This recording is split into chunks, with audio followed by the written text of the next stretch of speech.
Senator Heiss is recognized for a motion. Thank you, Mr. President. The Journal of May 15th, 2023 has been examined and found to be correct. I move that we dispense with the reading of the Journal and stands approved as written. Without objection, the Journal for May 15th, 2023 stands approved as written.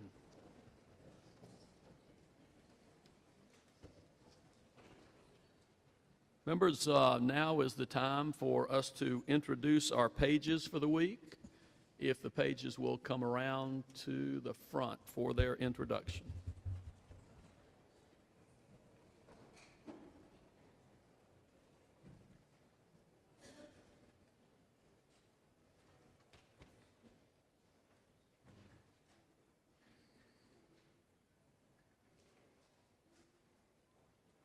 Clerk will read. Lucy Dimmock Wilmington. Chloe Hale Kings Mountain. Reagan Lees Henderson. Samantha Lindo Durham. Anderson Meyer Summerfield. Tori Neal Leland. Ella Ogburn Nags Head.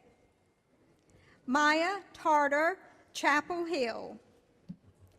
Lauren Zuralba, Fayetteville. Pages, we want to thank you for coming to visit with us this week, and we appreciate your assistance, and we are confident that you will have a good time this week. Thank you for being with us.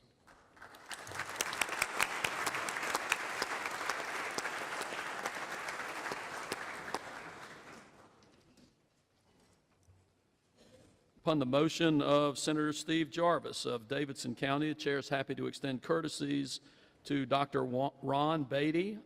Dr. Beatty is the president of Return America. Dr. Beatty, if you're in the gallery, please stand to be recognized. Thank you for being with us today.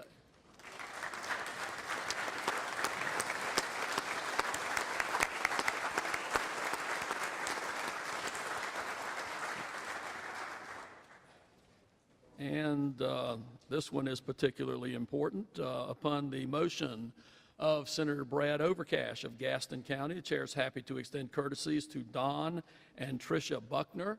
Mr. and Ms. Buckner are the parents of Joseph Buckner, who works in my office. So thank you for being with us today.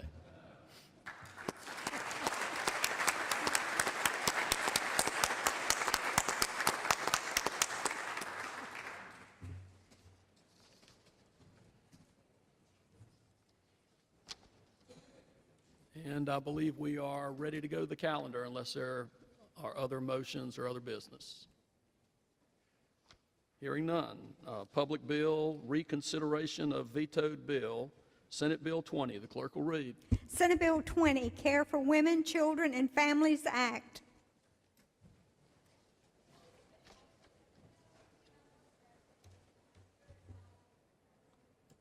Senator Sawyer is recognized to explain the motion. Thank you, Mr. President. North Carolinians watching this debate, you are bearing witness to exaggerated and extremist objections from some Democrats who be led by the delusions of a national far-left agenda. Quite frankly, their smear campaign is a veiled attempt to not help women, but to pad their political coffers through promoting and perpetuating a fear campaign. You see, their true anger is not about this bill's guardrails on second and third trimester abortions, which is supported by most North Carolinians. Their anger is that this bill is mainstream and a common sense approach to a very difficult topic. This is compromise legislation, a sentiment that has been shared with me by Republicans, independent voters, and whispered to me by moderate Democrats. In a moment, my colleague, Senator Galey, will speak to dispel the lies you've been hearing. But I want to spread the good news about 5 things in this bill that helps North Carolina families. 1, partial birth abortions happen in the second and third trimester. That is after 12 weeks. Members, this is a horrific procedure where the doctor delivers a large portion of that living baby outside her mother's body, then kills the child by crushing her skull or removing her brain by suction. Thank God this barbaric procedure was stopped at the federal level in the early 2000s. It is our moral obligation to add North Carolina to the growing 21 states that also block this procedure, just in case the federal law ever changes. 2, this bill expands abortion for North Carolina exemptions. In North Carolina for certain exemptions. Exemptions that are not in current North Carolina law. That is not a ban. This bill extends the decision for the mother through 24 weeks if her baby has a life-limiting fetal anomaly. We listened to OBGYNs on both sides of this issue. We learned about the tests and ultrasounds needed to determine if the baby will live outside the mother's body. Some told us that the current North Carolina 20-week limit on abortions wasn't long enough due to some of these test results being available until after that time. To give women and their doctor more flexibility, the women and the doctor are making the decision, with more flexibility to make the most difficult decision imaginable for the most heartbreaking reason, we developed this exemption through 24 weeks. This is not extreme, and this is most definitely not an abortion ban. Women facing this decision will now be told of all their options, from abortion to neonatal and perinatal palliative care. This is a true, informed consent for the mother, so she can fully understand the prognosis and make a difficult yet loving family decision. 3, some Democrats are telling you this is an abortion ban. This bill does allow for abortions for rape, incest, medical emergencies, or for the life and health of the mother. This bill creates those exemptions and maintains the first 20 weeks for women to decide for rape and incest. There is no reporting requirement in this bill for rape or incest, as you have seen in some other states. State law already has the medical emergency exception, which is defined. This bill maintains and underscores this exception for the life and health of the mother. Women who are diagnosed with cancer now have the option after 20 weeks that they currently do not have in law. 4, I am fully aware that many women do not use abortion as a means of birth control, but are simply afraid to keep the baby because of financial reasons. This bill helps those women to say yes to their babies by providing $160 million in state funding. At the pro-abortion rally over Mother's Day weekend, Governor Cooper said, quote, "They say they passed this bill because they care about the lives of children. Really? Really? Then why not invest significantly more to reduce infant mortality in the state?" Well, Governor, we did. This bill includes over $17 million specifically for reducing infant and maternal mortality, incentivizing more pregnancy care providers to see women on Medicaid. As I said, we consulted with OBGYNs about this and other issues. Their package to address infant and maternal mortality included a plan to transition to full practice authority to certified nurse midwives and to increase pregnancy care Medicaid reimbursements. That proposal is in this bill, Governor. This bill also includes $7 million to increase access to contraceptives to low-income women, $500,000 for the Safe Sleep program, $1.4 million to the state maternity home fund. Again, at his anti-Mother's Day rally, Governor Cooper said, quote, "They say they passed this bill because they care about mothers. Then why not invest more in quality child care?" Well, Governor, we did. $75 million for child care subsidies for working mothers and their families. $20 million for paid leave for teachers and state employees, up to 8 weeks of maternity leave, up to 4 for spouses and adopted parents. There's $3 million for Finish Line grants to help working moms and dad finish community college, $47 million for foster care families and children's homes, $47 million recurring dollars for foster care and children's homes for those babies. Lastly, this bill increases and enhances penalties on domestic abusers, thugs who assault pregnant women, and repeat violent sexual offenders. The Democrats are angry at our characterization of this as a mainstream bill. Well, a recent poll shows that 85% of North Carolinian voters support requiring lifetime GPS tracking for convicted repeat sex offenders. That's 85%. That is not extreme. Increased penalties for criminals who assault pregnant women, that's in this bill. The Democrats are voting against creating the crime of domestic violence in this bill. This is just a taste of the positive reforms in this bill that Democrats are voting against in lockstep, as Governor Cooper has instructed them to do. Why? Why would they take this vote? Because of their blind obedience to Planned Parenthood, the abortion industry, and the far left. To keep their political coffers full of Planned Parenthood campaign contributions and to stroke fear and anger about this common sense bill. Colleagues, I encourage you to override this dishonest governor's veto. And Mr. President, with that being said, I move the Senate Bill 20, Care for Women, Children, and Families Act, become law, notwithstanding the objections of the governor. Senator Gailey, for what purpose you rise? To speak on the motion. You have the floor. Thank you, Mr. President.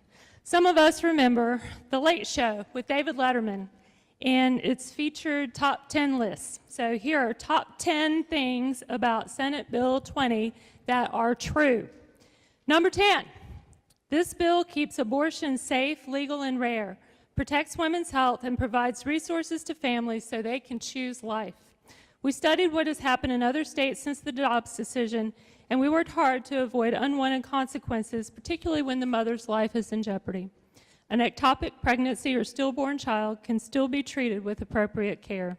Number 9, a restriction with exceptions is not a ban. A ban means that you cannot do something. When the EPA banned DDT for use as a pesticide, they did not create exceptions. They banned it, so you cannot use DDT anymore. When a state's leader goes on national television mischaracterizing this bill, it's obvious that his antics have nothing to do with the bill itself, and there's another purpose. Which leads me to the 8th truth. The Democratic Party is bought and paid for by the abortion industry. Within moments of the press conference when we announced the conference report for Senate Bill 20, Governor Cooper and Attorney General Stein emailed fundraising blasts begging for money. You can bet that in the months to come, the Democrats will exaggerate and lie about this bill in a desperate attempt to capture dollars. Look at the campaign finance reports filed by Planned Parenthood PAC NC. Their 2022 third quarter report shows they spent over $1.9 million in 5 North Carolina Senate races, 5 races for senators who are sitting in this chamber right now. That kind of investment in 5 Senate races is remarkable. For context, remember that a Senate district has 205,000 to 210,000 people in it. Number 7. An unborn baby at some point during the pregnancy becomes a person who deserves the protection of the law. An unborn baby is not a sack of cells in a uterus. It is not a cancer. It is not a parasite. Number 6, there is a moral component to the decision to have an abortion. At some point, it's not just a doctor and a patient in an examining room. Sometimes the government does regulate a doctor-patient relationship. Physician-assisted suicide is murder in the state of North Carolina. There can be no sexual relations between a doctor and patient. It's unethical even if both consent. If a doctor has sex with a patient, it is reported to the medical board. Doctors can't prescribe whatever medicines they deem appropriate. There's limits on pain medication. Fraudulent prescribing or drug diversion is reported to the medical board. This bill does not criminalize abortion.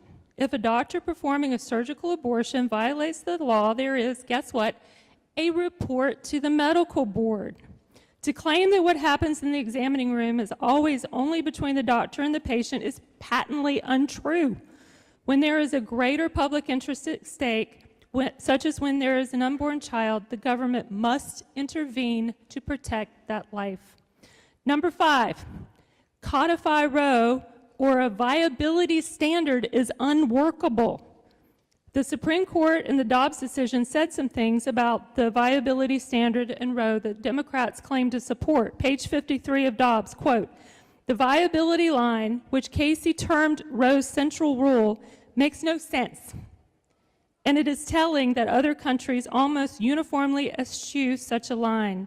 Chief Justice John Roberts, concurring in Dobbs on page 5, quote, "In short, the viability rule is and always has been completely unreasoned and fails to take account of state interests once since recognized as legitimate."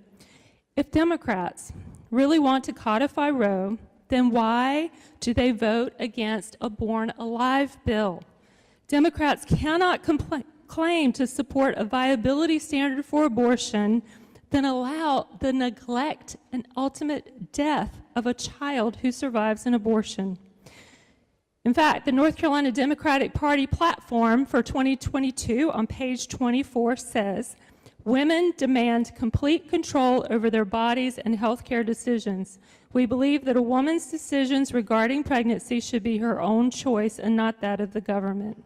There's no mention of a viability standard in the North Carolina Democratic Party platform. Only a total and unrestricted right to terminate abortion, complete control without a cutoff at any point. The vast majority of people in North Carolina do not support that. Number 4, in-person appointments. Health and safety requirements for abortion providers in the first trimester are common sense, reasonable, and already applied in multiple other medical settings. A lot of noise has been made about the in-person appointments. Medical abortions require 2 separate pills taken within 24 to 48 hours apart through 2 in-person appointments.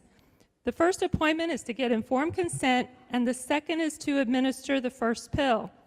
Interesting, as our own Senator Perry has pointed out, 2 visits, one for informed consent and the second one for the procedure, is also recommended for vasectomies. The FDA recommends the 3rd in-person follow-up visit, and this bill would not require the woman to show up for it. FDA approval for the abortion pill is limited to the first 10 weeks. This bill allows off-label use for an additional 2 weeks. The medication can still be used for other legitimate medical purposes by patients who have a different medical diagnosis. And please, let's reflect for a moment on the glaring hypocrisy of Democrats insisting that abortion bills should be prescribed off-label. If someone wanted to prescribe something off-label during COVID, they had a fit. Number 3, safety guardrails are common sense, whether a woman seeks a medical or surgical abortion. If a clinic offers medical abortion, they should have to follow existing state law on administering abortion-inducing drugs in person and disclose the risk associated with medical abortion in person. Surgical abortion clinics should follow the same healthcare standards as ambulatory surgical centers. We should not sacrifice women's safety for convenience. One has to wonder, what corners are abortion centers cutting in order to keep their profits high? Surgical abortion is a surgical procedure and should be done in an ambulatory surgical care center. Democrats don't want North Carolina women to be informed about the consequences of their decision to have an abortion, and they don't want North Carolina women to be informed about resources available to them if they decide to keep the baby. Number 2, women's privacy is protected under this bill. This bill prohibits reports sent to DHHS from containing any information that would make it possible to identify the woman. The reporting requirements in this bill are based on current law and for statistical purposes only. Finally, in 1992, Democratic presidential candidate William Jefferson Clinton said that abortion should be safe, legal, rare. That's what this bill does. It seems like Democrats and Roy Cooper only want it to be legal. They don't care about safe. They don't care about rare. They are willing to cut corners with women's safety and want abortion to be just another method of birth control, without regard to the baby slowly growing inside its mother's womb. Today, the left celebrates abortion as a positive good. The number one truth about this bill is that it has exposed the Democrats for what they are, beholden to the abortion special interests they depend on to run their election machine. Further discussion or debate? Senator Grafstein, for what purpose you rise? To see if Senator Sawyer would yield for questions. Senator Sawyer, do you yield? I yield. She yields. Thank you. And thank you, Senator Sawyer, for taking some questions. I wanted to ask you specifically about some of the provisions in the bill that relate to reporting, starting on page 17, which, as we talked about last week, these are new requirements under the rule, and I'll give you time to get there if you'd like to. I'm sorry, I'm having a hard time hearing you. Oh, I apologize. I'm looking at page 17 of the bill. I'm sorry, what was the first part of the question? It was long and rambling. I'll try again. Okay, I apologize. There's a lot going on. If y'all could just try yeah, to sorry, direct your forgive me. comments through the chair. Okay. Senator Grafstein, if you would repeat the question, please. Thank you, Mr. President. Thank you, Mr. President. Senator Sawyer, I wanted to ask you some questions regarding the reporting requirements that begin on page 17 of the bill. And what I was saying earlier was that what we learned last week is that these are actually new requirements above and beyond the statistical reports that were referred to. So if you want to let me know when you're ready. May I have a moment, sir, to look for page Senator Sawyer, let us know when you're ready to respond.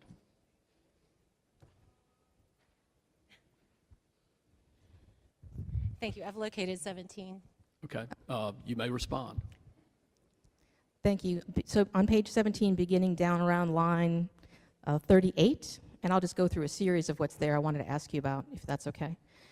The reporting requirement now is that the doctor performing the abortion and the referring doctor would have to be reported to the government. Is that correct? Senator Sawyer, you may respond.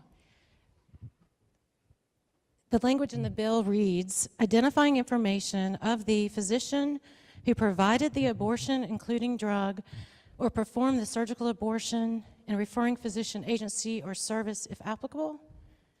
Then on 41, the location, date, and time of the surgical abortion or the location of where any abortion-inducing drug was administered, dispensed, including healthcare provider's facility at the home of the pregnant women. Should I read further, Mr. President? I don't understand the question. Senator Sawyer, when you have finished responding to the question, just stop talking, and then we'll see if Senator Grafstein wants to ask another question. Thank you, Mr. President. The best advice I've gotten all day. Okay. Senator Grafstein, for what purpose you rise? To ask another question. Senator Sawyer, do you yield? A point of clarification, Mr. President. State your point. At the time that I'm being asked questions, is there a 10-minute time limit that will be charged against the person who is asking the questions? So under the Senate rules, Senator Grafstein sought recognition. She is allowed to speak one time on the bill if she asks a question, or on the motion. If she asks a question, that starts the clock on her 10 minutes. So when you respond, you are using part of her 10 minutes. Thank you, Mr. President. Okay, so let's just get clear. Senator Grafstein, if you would state your question, then I'll recognize Senator Sawyer. She has yielded. Thank you, Mr. President. Senator Sawyer, then the question is, as the bill provides the reporting to the government of the identification of the doctor and the referring doctor, the location, as you indicated, of the abortion, including the whether it's an at-home abortion by a woman with taking a pill, whether the ultrasound information, if you're looking down the list, the woman's history of births, the previous pregnancies she's had, any previous abortions that she's had. It has her pre-existing medical conditions that need to be reported, the probable gestational age, the drugs used, whether the woman returned for the follow-up and the results of the follow-up exam. My question to you is, why does the government need this information? Senator Sawyer, you have the floor. Thank you, Mr. President. In looking through that, when I have a surgery, say to perhaps fix a torn meniscus, or maybe a surgery to, I don't know, fix a broken arm, those same type of information is recorded and reported. Thank you, Mr. President. Senator Grafstein, for what purpose you rise? To see if Senator Sawyer will yield for another question. Senator Sawyer, do you yield? I do not yield. She does not yield. Senator Grafstein, for what purpose you rise? To see if Senator Gailey will yield for a question. Senator Gailey, do you yield? No, Mr. President, I do not yield. Senator Grafstein, for what purpose you rise? To ask if any bill sponsor will yield to questions. Senator Grafstein, you need to direct your question to a particular member. I ask if Senator Kravic will yield to a question. Senator Kravic, do you yield? I do not yield. Senator Grafstein, for what purpose you rise? To see if Senator Lee will yield for a question. Senator Lee, do you yield? I yield. He yields.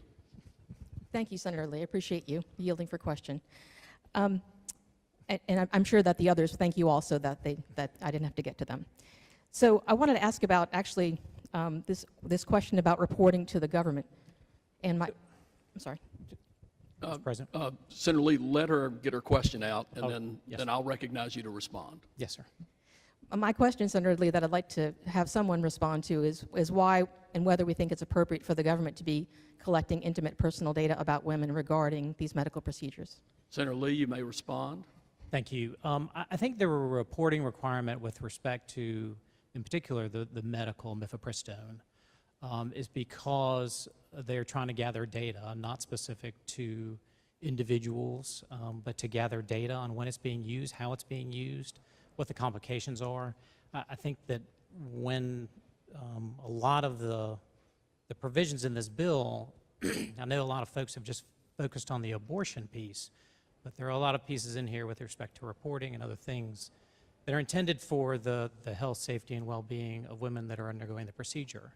As you know, because of Roe v. Wade and the subsequent Casey decision, abortion laws in different states are now changing as a result of Dobbs.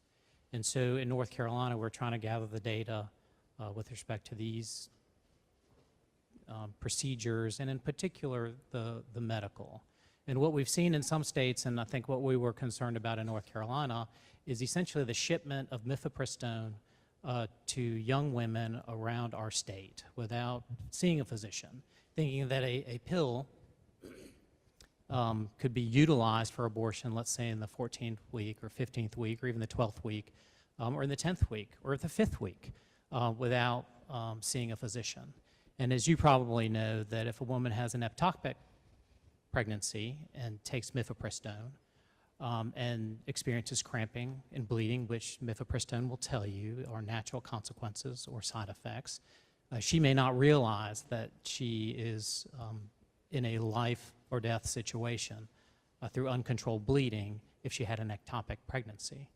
So I think what you see in a lot of the provisions of the bill really relate to trying to protect women with respect to some of these procedures, and again, in particular, medical abortion by taking a pill. Senator Grafstein, for what purpose you rise? To see if Senator Lee will yield to another question. Senator Lee, do you yield? Thank you, Mr. President. I yield. He yields. Thank you, Senator Lee. I appreciate you being game here. There was a statement made when this bill was originally introduced the conference report was originally introduced, that it would prevent 3,000 abortions, effectively ban 3,000 abortions.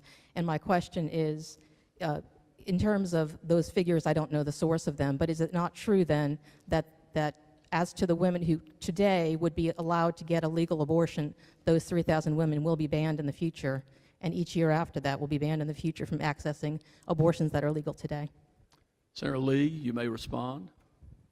I did make the statement, and I have no idea the statistics that you're using, so it's hard for me to respond to things I didn't say nor statistics I have seen. Senator Grafstein, for what purpose you rise? To ask Senator Lee a follow-up question? Senator Lee, do you yield? I yield. He yields. Senator Lee, do you think it's fair, though, to conclude that if we have a gallery full of folks who've been invited here because they've been promised that the Republicans in this body are going to reduce the number of abortions, isn't it fair then to conclude that the same number of women and girls will be denied access to legal and safe abortions? Senator Lee, you may respond. Senator Grafstein, respectfully. This debate has devolved and some of y'all have said that we didn't have the opportunity to debate, we didn't have the opportunity to talk about these issues. I will tell you that I've been talking about this issue since last year. I can't even remember when it all, I guess it started with Dobbs. And I wrote an op-ed. And I've got the op-ed here. I'm not going to read it for you. I'm hopeful some of you have read it. But I will tell you that in my op-ed, I said that I believe that abortion should be an elective procedure in the first trimester. I said there should be exceptions for rape, incest, health of the mother, and that's what this bill does. I wrote this back last September. 2 weeks later, and I usually don't do the political thing in here, but the Democratic caucus, members in this very chamber, and the governor got on television, but the direct mail said completely the opposite of what I wrote. Completely the opposite. Said I want to put women and children in jail. They're not talking about lives. They're not talking about women or children or health care. And right now, even though this bill does exactly what I put in my op-ed, the governor and people in this chamber are saying that I am somehow doing something inconsistent with what I said during the election cycle. So Senator Grafstein, again, respectfully, the politics of this, the saying that people made promises, I wrote an op-ed and said exactly what I was going to do. I didn't promise anything to the people in this room. Senator Lee, Senator Grafstein is now 2 minutes over her 10 minutes. So I would ask you to conclude your response. And Senator Grafstein, I'm going to give you another minute. Thank you, Mr. President. Senator Grafstein, for what purpose you rise? To ask one final question, and I guess I'll ask Senator Perry, since he was invoked earlier. Senator Perry, do you yield? I do not. Senator Grafstein, I think that was your last chance. Thank you, Mr. President. Senator Meyer, for what purpose you rise? Thank you, Mr. President. I wonder if Senator Sawyer would yield for a question. Senator Sawyer, do you yield? I do not. She does not. Mr. President, I wonder if Senator Galey would yield for a question. Senator Galey, do you yield? I do not yield. Senator Meyer, for what purpose you rise? Thank you, Mr. President. I wonder if Senator Krawiec will yield for a question. Senator Krawiec, do you yield? I do not yield. She does not yield. Senator Meyer, for what purpose you rise? Thank you, Mr. President. I wonder if Senator Lee would yield for a question. Senator Lee, do you yield? I yield, Mr. President. He yields. Thank you, Senator Lee. Senator Lee, I have a couple questions about some of the technical provisions of this bill. There's a provision that says that, and it's been talked about by the bill sponsors, about a narrow exception to avert a patient's death for, quote, a serious risk of substantial and irreversible physical impairment of a major bodily function. Senator Lee, are you able to provide any sort of medical reference for what would qualify or not qualify for that exception? Senator Lee, you may respond. Thank you, Mr. President. It is for the impairment of a major bodily function of the mother, and I'm assuming the physician would make that determination. And Mr. President, if I could ask Senator Meyer a question. Well, Senator Meyer has the floor at this time, so Senator Meyer, for what purpose you rise? Thank you, Mr. President. I would like to ask Senator Lee if he can respond to another question. Senator Lee, do you yield? I yield. He yields.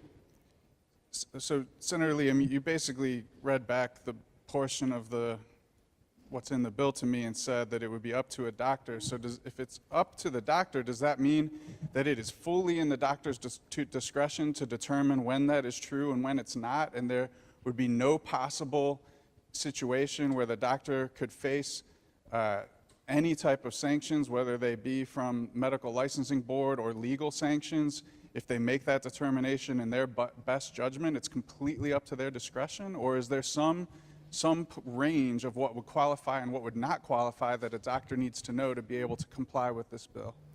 Senator Lee, you may respond.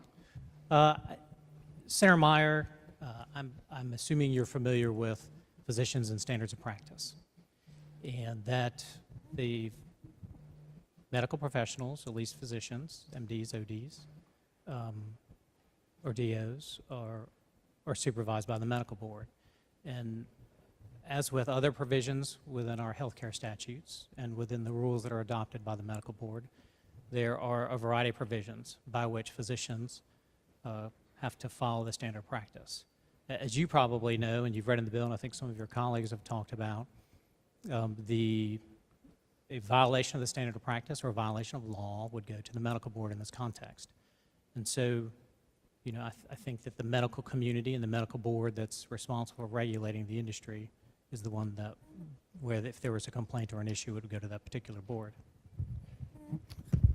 Senator Meyer, for what purpose you rise? Thank you, Mr. President. I wonder if Senator Lee would be patient enough to respond to another question. Senator Lee, do you yield?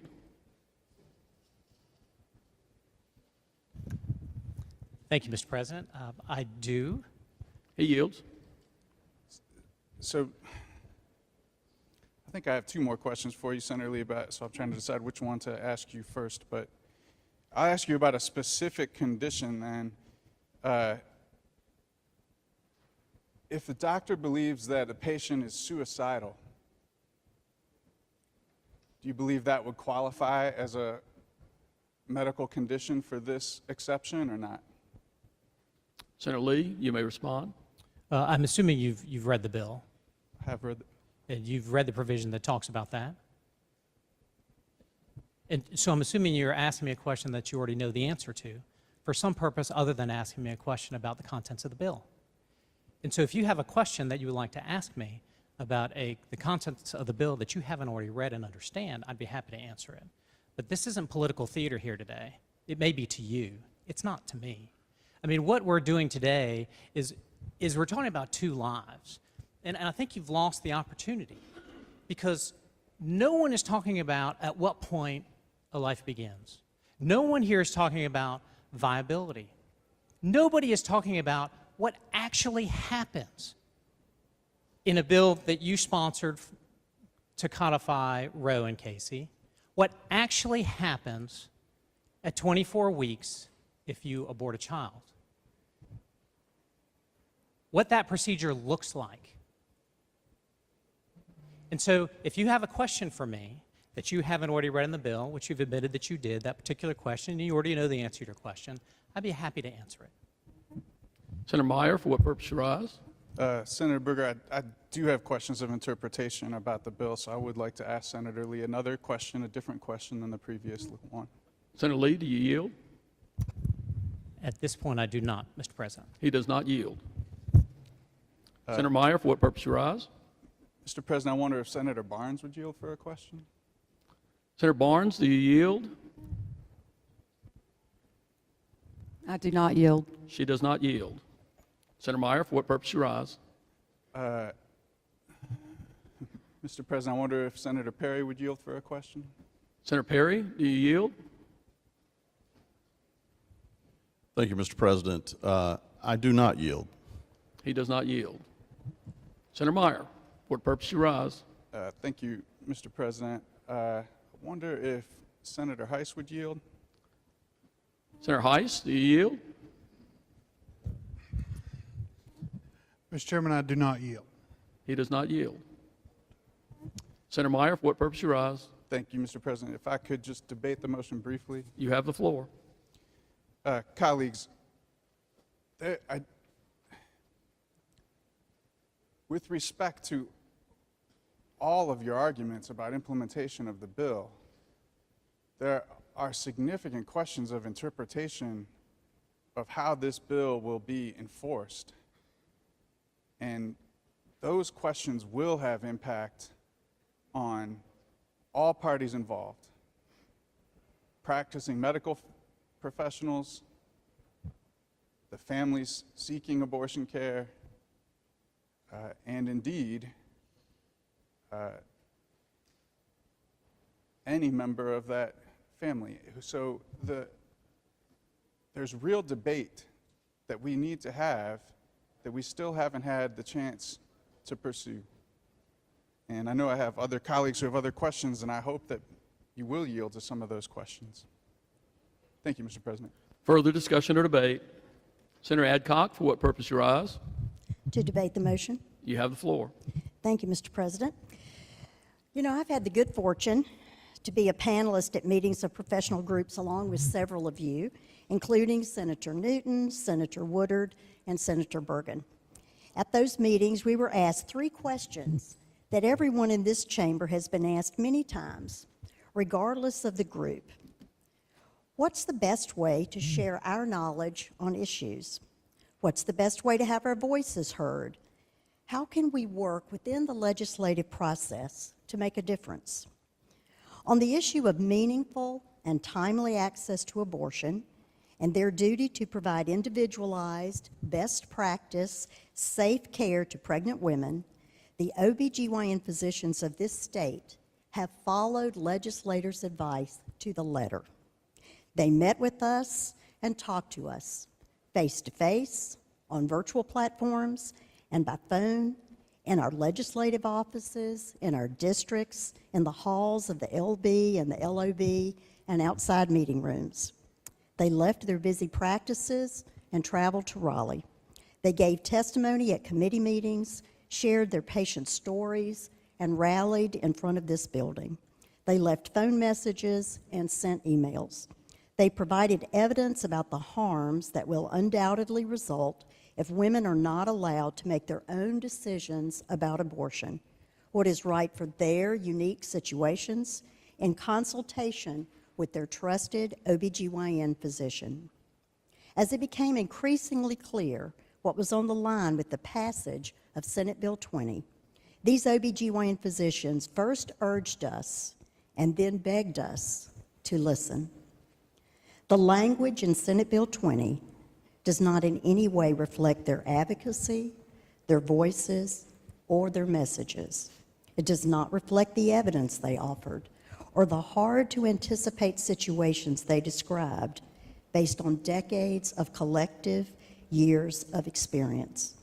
It does not show a regard for the very real concerns they've expressed about gray areas in this new law that would be created that would criminalize them for following best practices in the care of women who are pregnant or miscarrying. Well, as a healthcare professional myself, a family nurse practitioner, and as a policymaker, I did listen to them, and I believed them. Last Thursday, in this chamber, I shared many of their voices with you. The result of the vote proved that once again, although they are experts on women's health care, they were not heard. In the minute or so I have remaining, in the hope that with this last opportunity to prevent putting into law policies that will negatively impact women and women's health care, I want to share one, just one, of the most compelling messages about this matter from the experts.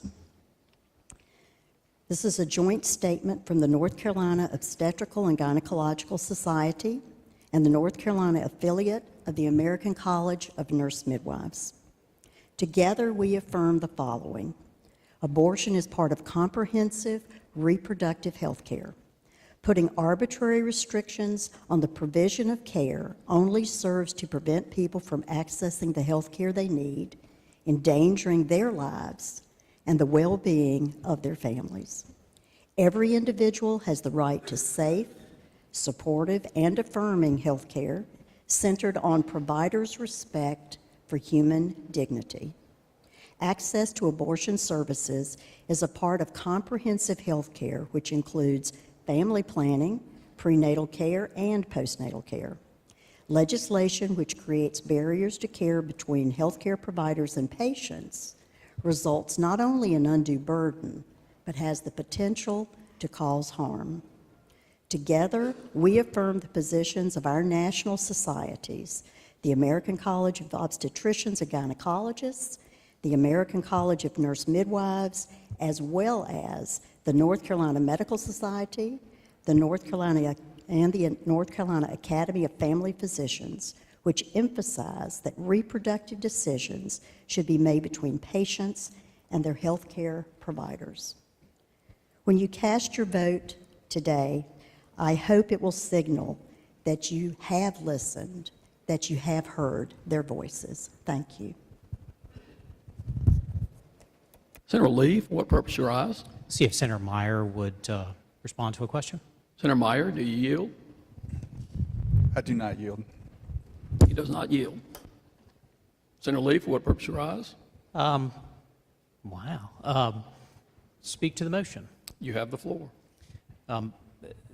Senator Meyer and others have co-sponsored a bill to codify Roe and Casey.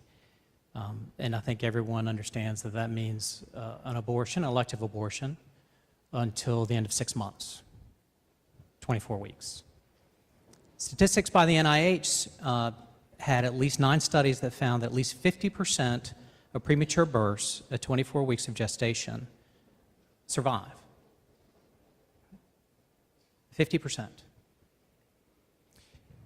The second question I was going to ask Senator Meyer, I think I was a good sport. I took everybody's questions for the most part. I was going to ask if he was familiar with the procedure that's utilized in the second trimester.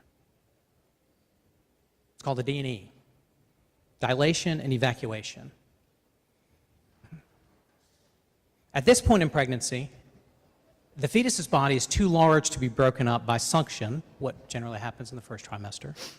It will not pass through the suction tubing. The cervix must be more dilated than the first trimester abortion.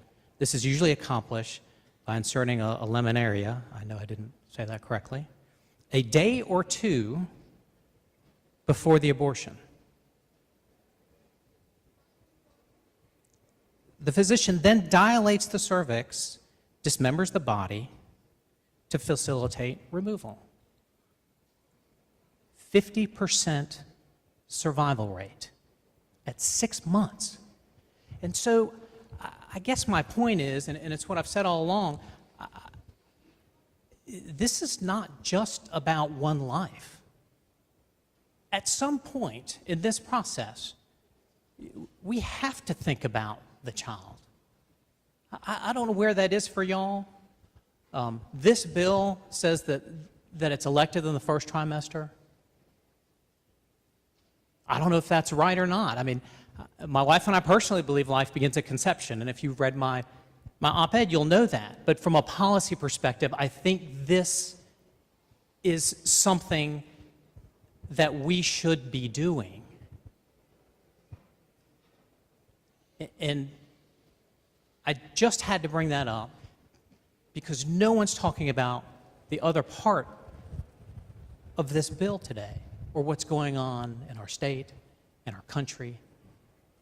The rest of the developing world is more consistent with what we're doing today. Point of order. Senator Grafstein, state your point.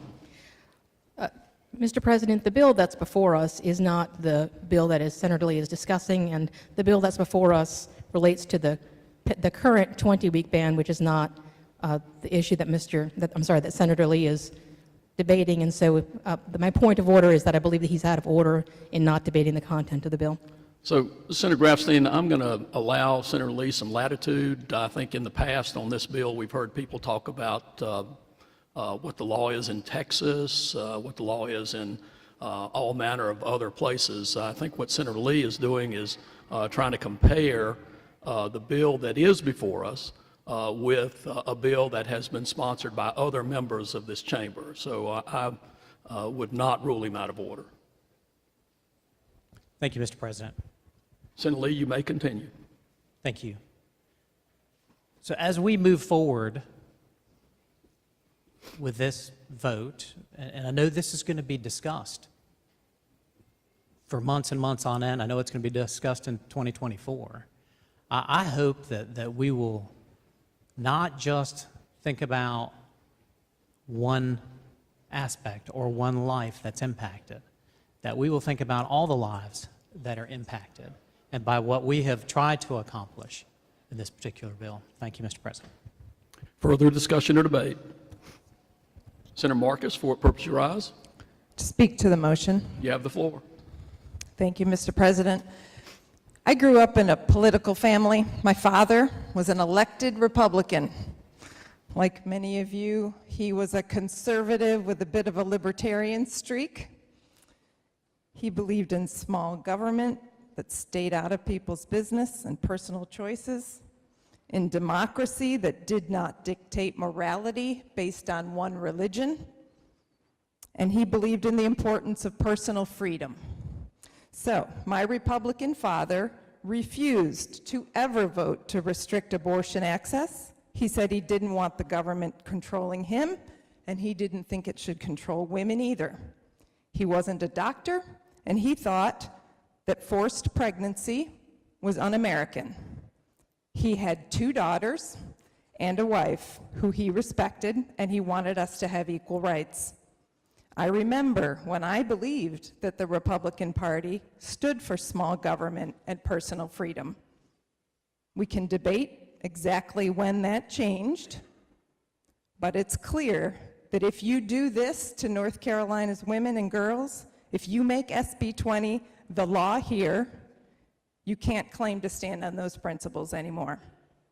Nothing else you will do, could do, will erase the harm that this bill will do to women and girls, our health, our status in society, our ability to plan our families and our careers. It undermines our ability to trust that you care about what happens to us,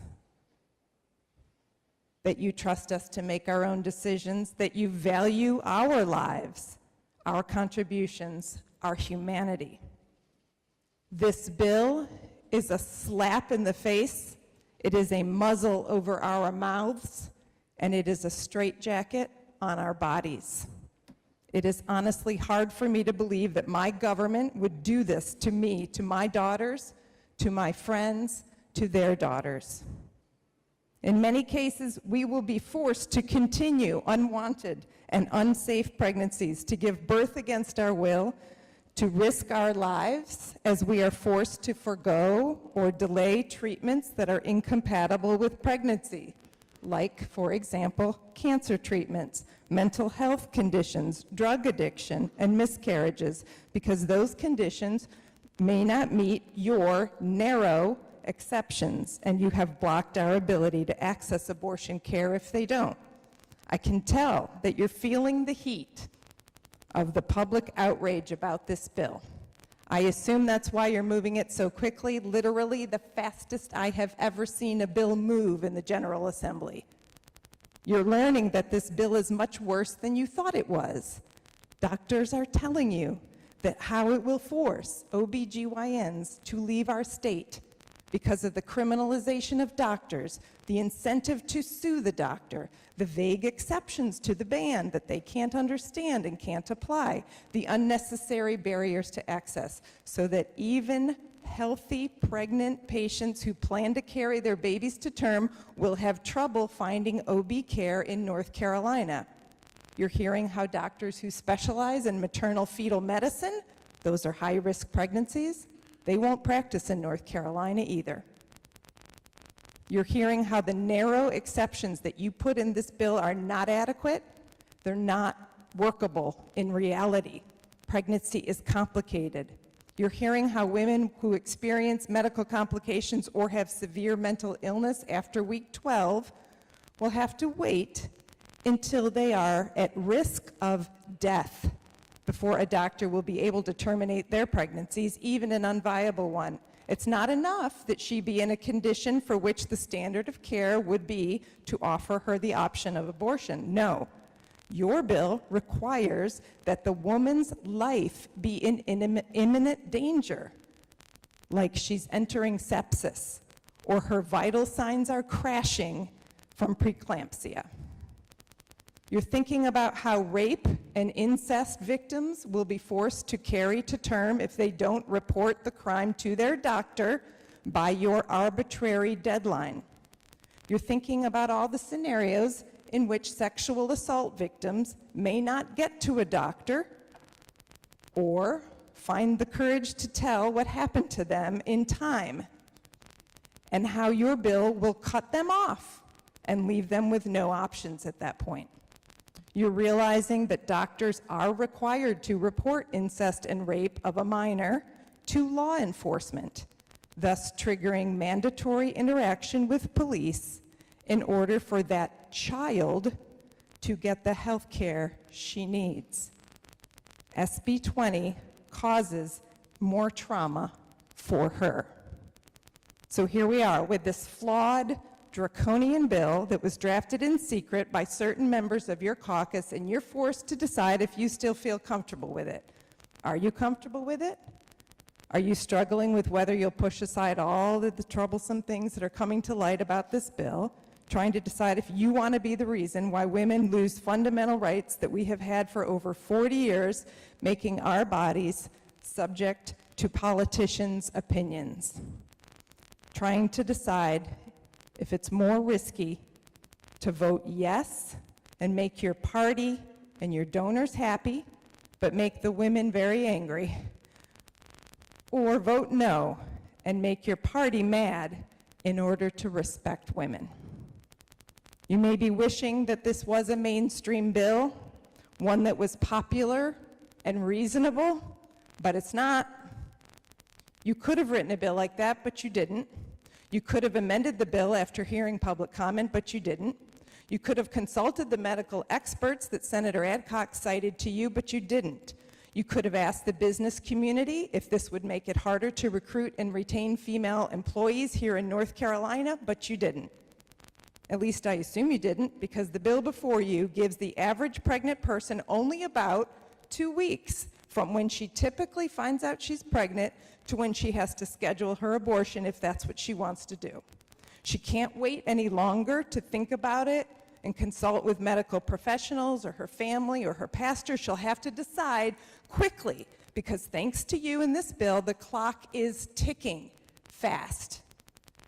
She has many barriers she's got and requirements that she's going to need to get through.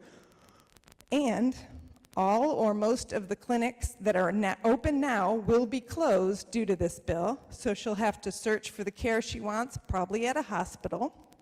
And if she can find a doctor who will treat her, wait for an appointment, travel pretty far, come in person to multiple doctor visits, wait 72 hours, which is, by the way, is the longest of any state in the nation that has a waiting period, possibly endure a surgical abortion instead of a safer, less invasive medication abortion because you've banned access to medication abortion after week 10, pay for unnecessary and unwanted procedures that are disguised as informing her, fill out extensive forms that require her to send her private medical records to the state, listen to a script written by politicians, and more.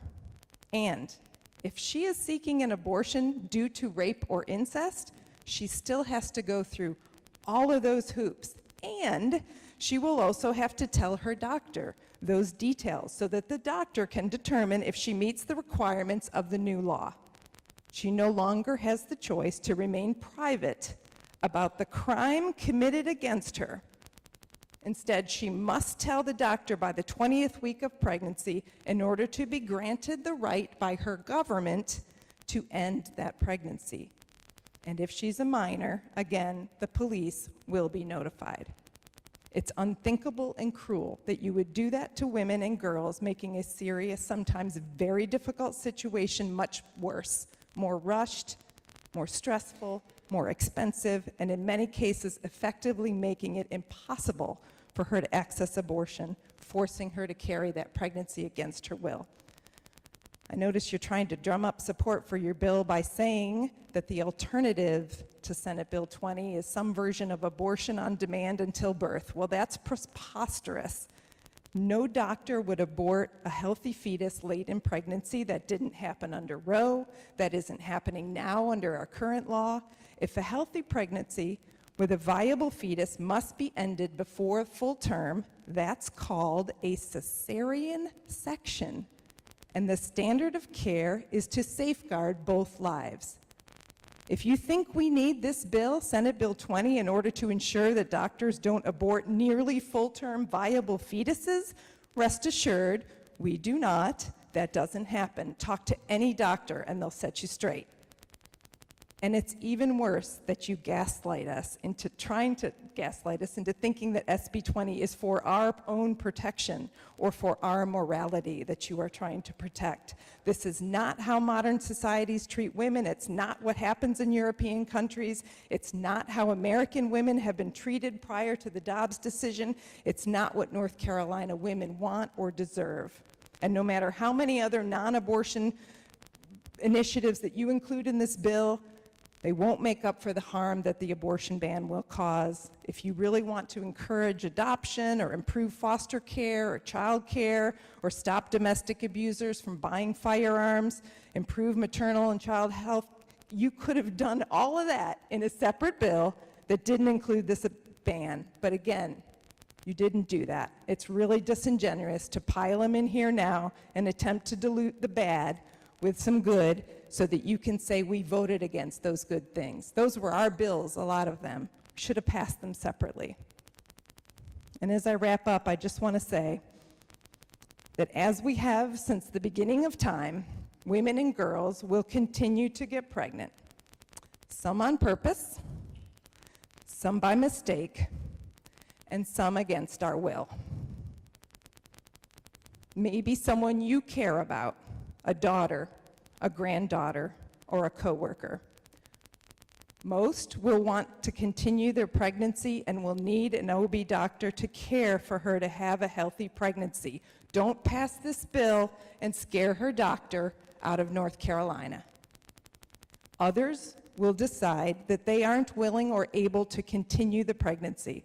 Some will decide instead to finish high school or college or fight a new cancer diagnosis. Senator Martin, Or leave in a... if you could conclude your remarks, you're well over 10 minutes. Very close, Mr. President. Thank you for the additional minute or two. They may decide instead to leave an abusive relationship or keep a job to support the children that they already have. Don't pass this bill and make the decision for her. So it's down to the last moments here. I hope that at least one person who voted in favor of the abortion ban last week will change her or his mind today and stand up for women in our state and vote no. Further discussion or debate?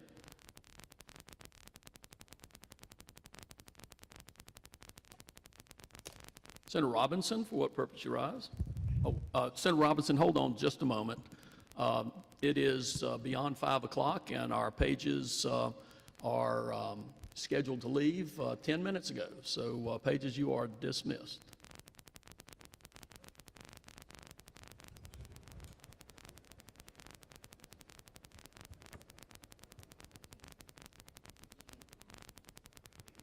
Okay, Senator Robinson, for what purpose you rise? To speak to the bill. You have the floor. Thank you, Mr. President. Colleagues, what are we doing with this bill? And what are we doing with this vote today? You know, we're here to represent our districts and our constituents' concerns, yet you as lawmakers are betraying your constituents and knowingly putting North Carolinians in danger. This monster abortion ban will lead to substandard care, higher maternal and infant mortality rates, and more people forced to carry a pregnancy and give birth against their will and health status. People in our state are worried about jobs, the cost of prescriptions and groceries, whether their kid has a bus driver that day. This is a circus, and you keep riding the elephant as he circles the tent. The majority of our constituents have said they want to leave abortion care alone. And instead, what do when we're elected? Instead of fixing our roads and funding our schools, we're here going down a rail that nobody really feels we should be doing. This abortion ban will especially harm people who live in rural areas, people working to make ends meet, people who historically lack access to affordable health care, like people of color, young people, including college students. Some of your own daughters are telling you to stick to what you know and leave their decisions to them and their doctor. Abortion bans are dangerous and deadly. This ban will not only prevent people from getting the care they want and need, but will have dangerous ripple effects throughout the healthcare system. You know, in states where abortion has been banned, patients have been denied life-saving care when pregnancies go wrong. The bill before us today is entitled Care for Women, Children, and Families Act. Yet, based on the Senate budget we will vote on tomorrow, that sentiment could not be further from the truth. This isn't very much of a value to women, children, and families in H.2 59. The budget has no real investment in early childhood education. You didn't include child tax credit, no increase in adoption tax credit. And I certainly saw no increase in funding to address the high Black infant and female mortality rates in North Carolina. This bill does not address infant mortality.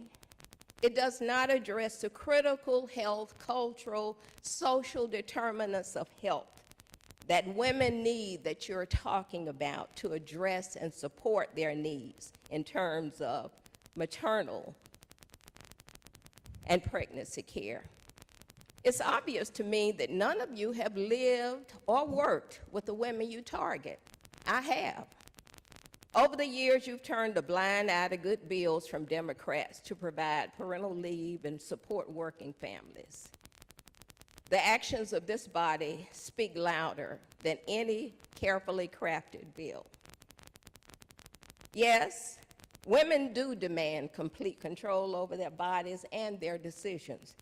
Do men have complete control over your sperms and your bodies? We deserve the same treatment. We are equal. Women's freedoms are being treated as political pawns.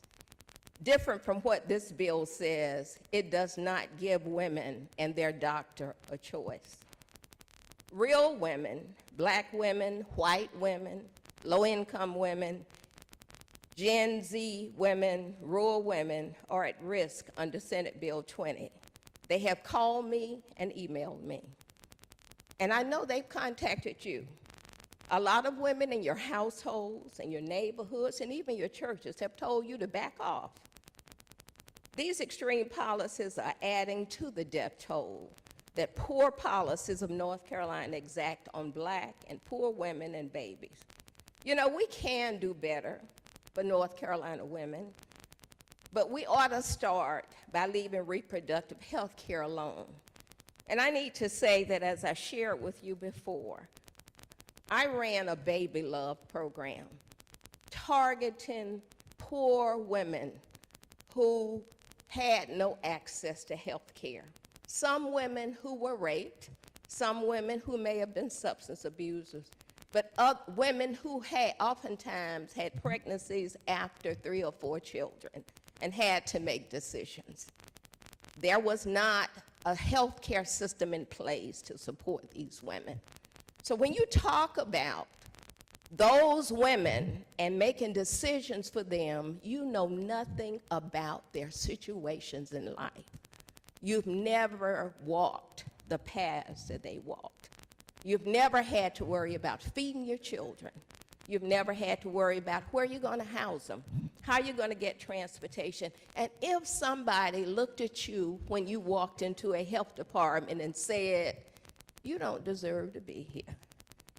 So you don't understand the situations that these women face in North Carolina. Yet, rather than providing the kind of care and support they need, you want to tell them what to do with their bodies. That is their decision. It is not yours. I will not support this bill, and I'll always fight against it. Thank you, Mr. President. Further discussion or debate?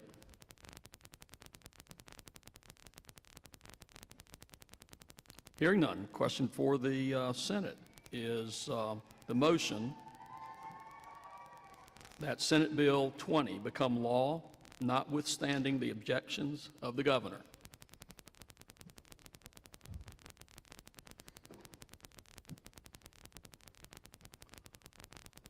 All in favor will vote aye.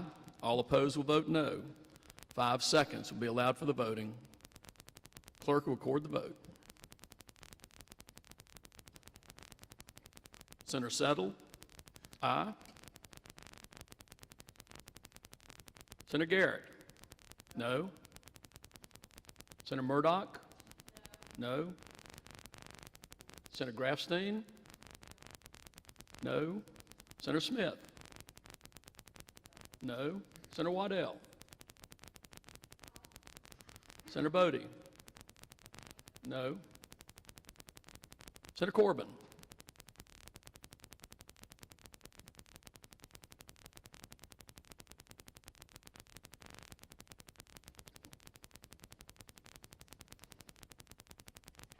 Senator Corbin? Aye.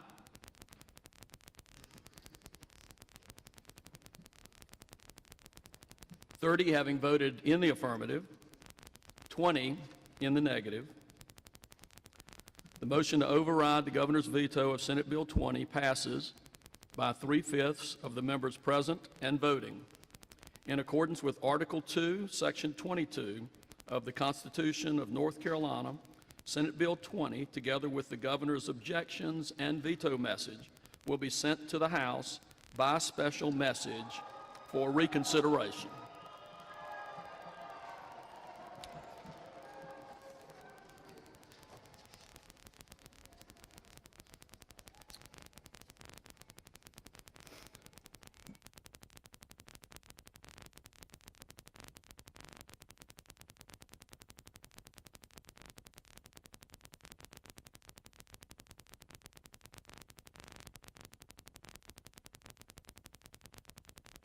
Notices and announcements. Is there further business to come before the Senate? If not, Senator Heiss is recognized for a motion. Thank you again, Mr. President. I move that the Senate do now adjourn, subject to the provisions of Senate Rule 24.1, to reconvene on Wednesday, May 17th, 2023 at 9:30 a.m. This will be a non-voting session. Members, a voting session will be held tomorrow at 2 p.m. Motion is that the Senate do now adjourn, subject to the stipulations stated by Senator Heiss, to reconvene on Wednesday, May 17th, 2023 at 9:30 a.m. Seconded by Senator Rabin. All in favor will say aye. All opposed, no. The ayes have it, and the Senate stands adjourned.